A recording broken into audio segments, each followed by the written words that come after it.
खुलुमबाय बे समाव बडलेण्ड एंखं टेलिभिजननि स्टुडिअ आं मिथिखा नार्जारि दिनै फुंबिलिनि गाहाय रादाबफोराव दङ।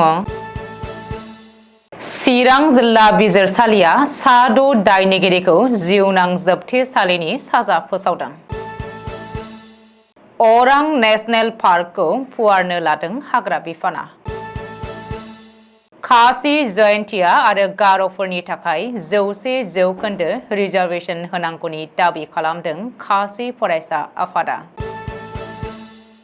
डिब्रुगड़ मुलुगसोलोंसालिनि फरायसा गौथुम बिसायख'थि फिथाइखौ फोसावबाय। गोजौ बिजिरसालिनि नारसिननायाव मिजोराम सोरखारा हिउमेन राइट्स कमिसनखौ दानो लाबाय। आसामाव निजुत मयना आसनि फोसावदों गिबि मन्थ्रिया। 6 दान खारखोमानायनि उनाव दुथां हा माफिया जाकिर हुसेनखौ हमदों। दानिया फैदोनि आबुं रादाबाव।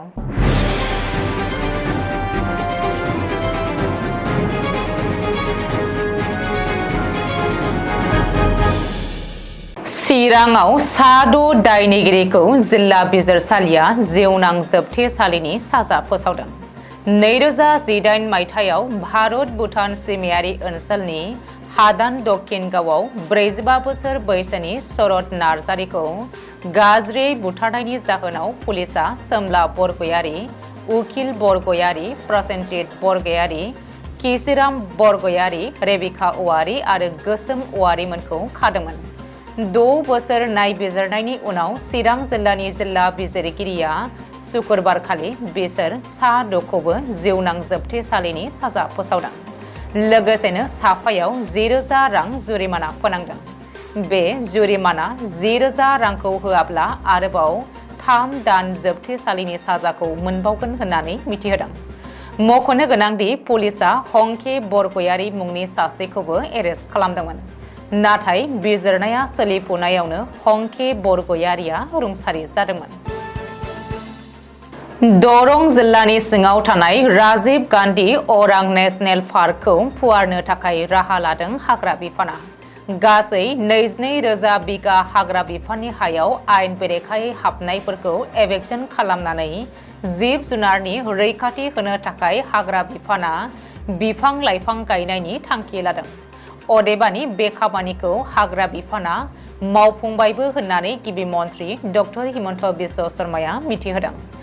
बे खामानिखौ मावफुंजोबनो हानायाव आथिखालाव काजिरङा नेशनेल पार्कनि बुरा सापरि वाइल्ड लाइफ सेंचुरीजों नांजाबसिगोन। गिबि मन्थ्रिया बुंबावदों दि आथिखालाव गासै 180 किल'मिटार गोलाव ओनसोलाव जिब जुनारफोरा थांलाय फैलाय खालामनो खाबु मोनसिगोन।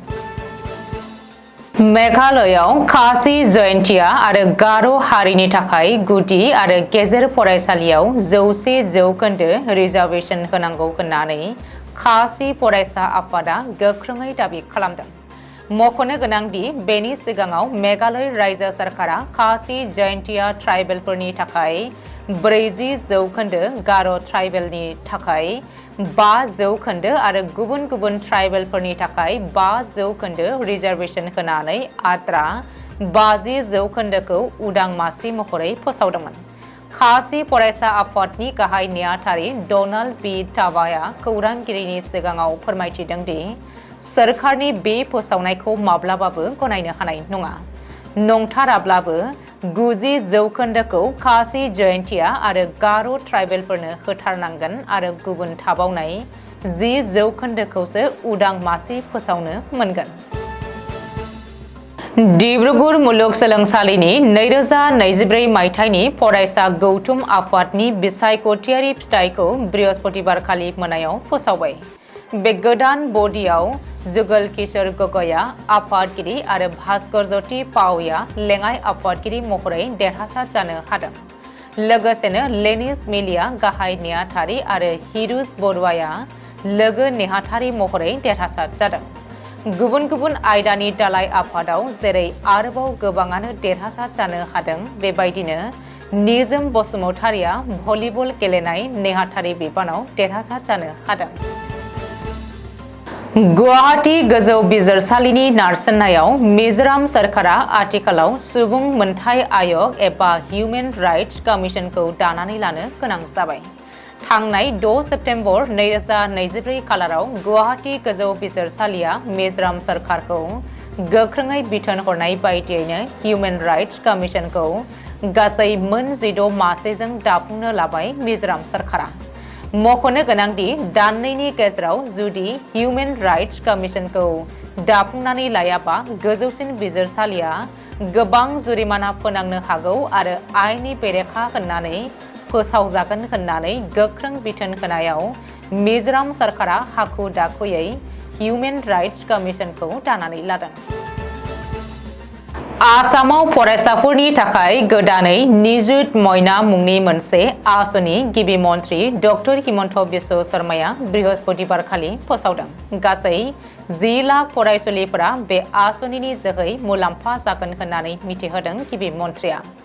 बे आसनि बायदियै थाखो 11 आरो थाखो 12आव फरायनाय फरायसुलिफोरा दानफायाव 10,000 रां मोनगोन। बेबायदियैनो BA थाखोआव फरायनाय फरायसुलिफोरा दानफायाव 1,250 रां आरो पोस्ट ग्रेजुएट फरायनाय फरायसुलिफोरा दानफायाव 2,500 रां मोनगोन होननानै मिथिहोदों। 6 दान खारखोमानायनि उनाव दुथां हा माफिया जाकिर हुसेनखौ गुवाहाटी क्राइम ब्रान्चआ हमनो हादों। हर गेजेराव मोनसे अपारेशननि गेजेरजों गुवाहाटीनि करसुकआव हमनो हादों होननानै मिथिनो हादों। मख'नो गोनांदि जाकिर हुसेना गोबाव समनिफ्रायनो नंखाय फोरमानलाइफोर लानानै आयेन बेरेखायै हा आवग्रिनायाव लोब्बा दङमोन। हा थगायनायनि गोबां जाथायफोराव लोब्बा थानायनि थाखाय नोगोर पुलिसनि मोस्ट वान्टेड फारिलाइयाव दङमोन जाकिर हुसेना। मिथिनो हानाय बायदिब्ला नंखाय बिगोमा बानायनानै गोबां सुबुंफोरजों सोमोन्दो थानाय सम्पथिफोरखौ खान्थि बायदियै आवग्रिनानै लादोंमोन। बे जाथायनि बागै हुसेननि आयेन बेरेखा नेटवर्कजों लोब्बा थानाय गुबुन सुबुंफोरखौ बांसिनै सिनायथिनो थाखाय आरोबाव नायबिजिरनाया सोलिगासिनो दं होननानै मिथिनो होदों। दिनै फुंबिलिनि रादाबा एसेनोसै। गोजोन्थों।